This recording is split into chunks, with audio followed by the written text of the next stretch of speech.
Hallelujah! Welcome to Jerusalem. This is our Jerusalem. This is the Jerusalem that you dream about, that you read about, that you have a lot of teaching about. This is Jerusalem. And we are here coming to visit with you today in all over Jerusalem. So we are in Jerusalem. This is the Jerusalem that was written in the Bible.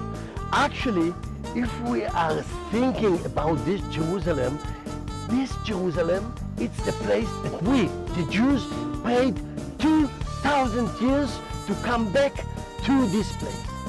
2,000 years. We were pushed out 2,000 years ago, and now we are coming back. We are coming back to our land. Hallelujah. And this is Jerusalem. You can see from here the walls of Jerusalem.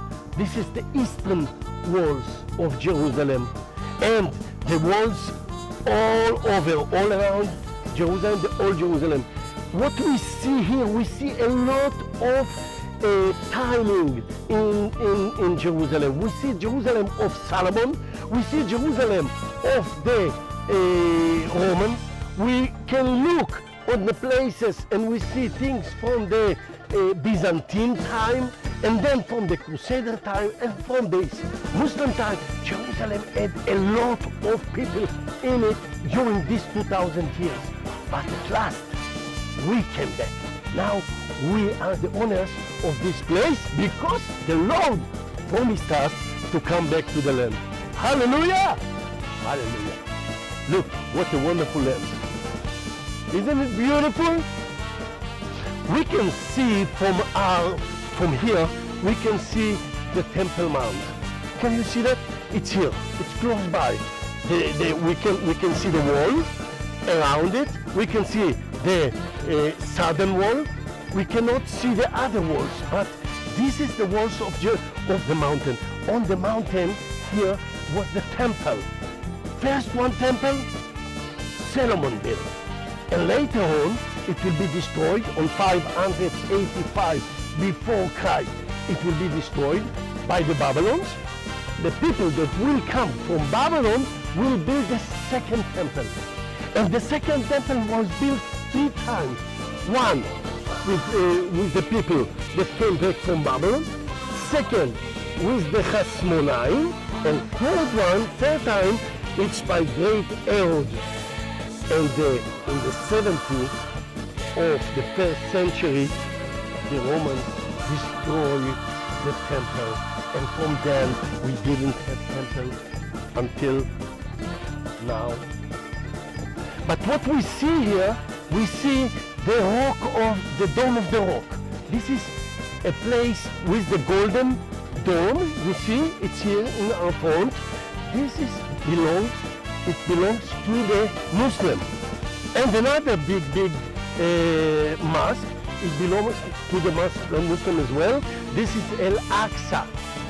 In 640, the Muslim came, and the Temple Mount was empty, was nothing in it, and they built these 2 places.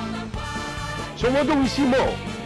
We see the city itself, but it's not all the city. You see, what you see here, you see the modern city as well.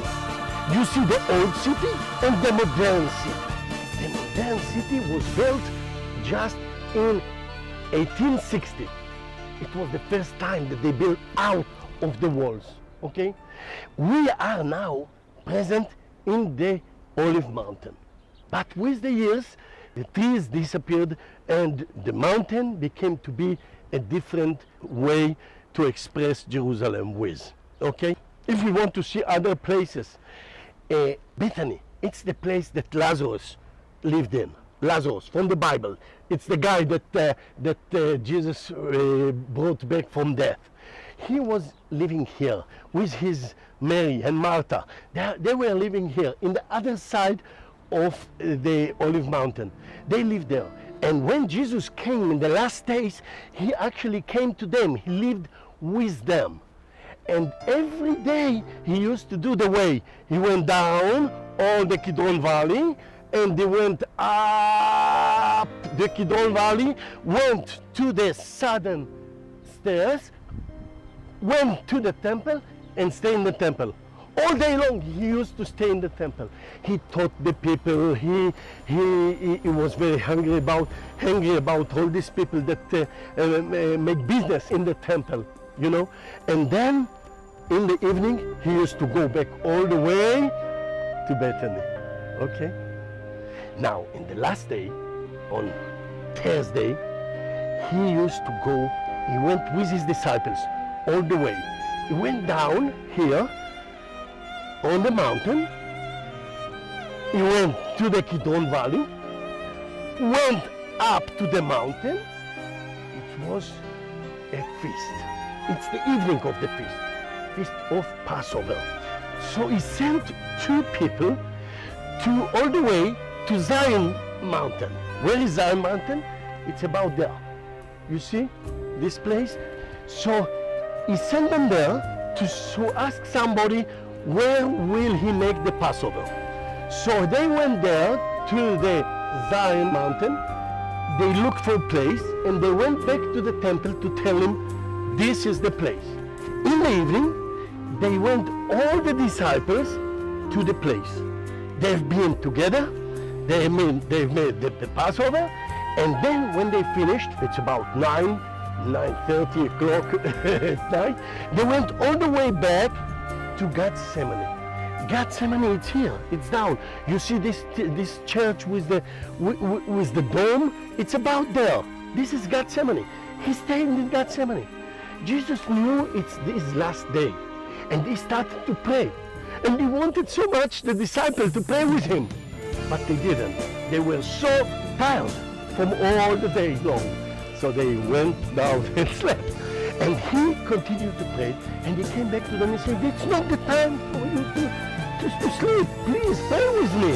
And he went back to pray by himself, and they went to sleep. But at about 12 o'clock, people with Judas arrived. They were the soldiers of Caiaphas.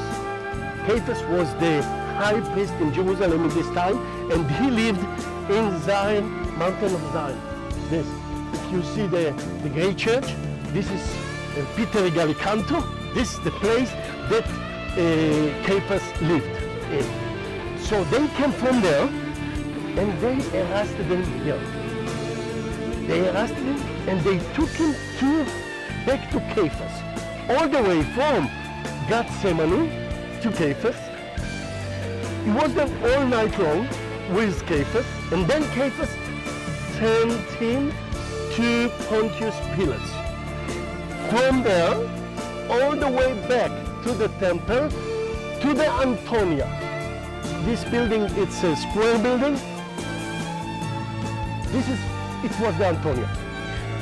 Pontius Pilate judged him, and later on he sent him to the Golgotha, from the Antonia up to the Golgotha. You see these two gray domes? This is the Golgotha. There he was crucified. Okay? So, but we know that when he will come, the Bible said to us that every eye will see him. Why? Because he will stand by his legs. One leg here on this mountain, the holy mountain, and the second on the temple. And he will stand, and every eye will see him. Every eye will see him, including the Jews, including the Christians, including the Muslims. Everyone will see him. And we are waiting for him. And we know that when he will come here. Hallelujah. Hallelujah.